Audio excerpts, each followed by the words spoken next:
I'm Dan Kendi. Last week, Penny Arcade held their annual PAX East Expo here in Boston. The convention celebrates gaming, whether it be digital or physical. All types of games were on display there, as well as new technology, board games, video games, and card games. Let's head on to the show floor to see what we can find. Like all the other eager patrons, I had to wait in line in the queue hall. To keep busy, some attendees took out their Nintendo 3DSs and played games like Super Smash Bros. Or Pokemon, while one attendee, self-named the PAX Beach Ball Guy on Twitter, brought several, well, beach balls, which were very popular among the guests. I can't emphasize how excited people were by these beach balls. You really have no idea. Nintendo, though, had a great booth at the show, where they showed off the newly released new Nintendo 3DS, along with games for it like Puzzles & Dragons Super Mario Bros. Edition, codenamed Steam, and Xenoblade Chronicles 3D. Nintendo's big game at the show was Splatoon, a third-person shooter developed by Nintendo for the Wii U. I was impressed by the 4v4 battle game, where characters cover the environment with ink while simultaneously turning into squids, and I believe this could be a great opportunity for the Wii U, a system that is lacking in the shooter genre.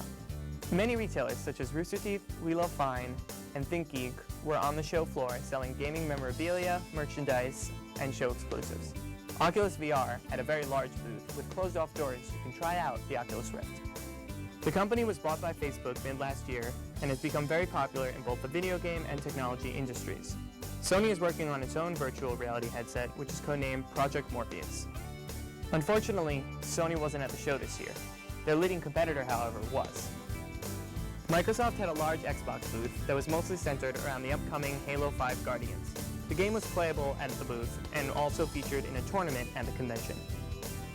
The DC Comics multiplayer online battle arena, or MOBA game, Infinite Crisis, was at the show for its second year and had a really enjoyable booth.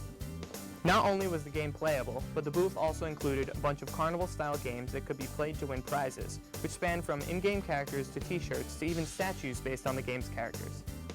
Also at the show were video and streaming websites like Twitch and YouTube. These booths were constantly streaming live video from the show and giving away free items to attendees. Independent or indie games also had a large presence at the show. The indie showcase area of the show floor featured many highly anticipated games from smaller publishers and game designers. With all these electronics taking up most of the show, it was nice to take a break in the board and card game section of the floor as well, which included well-known games such as Settlers of Catan and Magic the Gathering, and smaller upcoming games like Divorce the Game.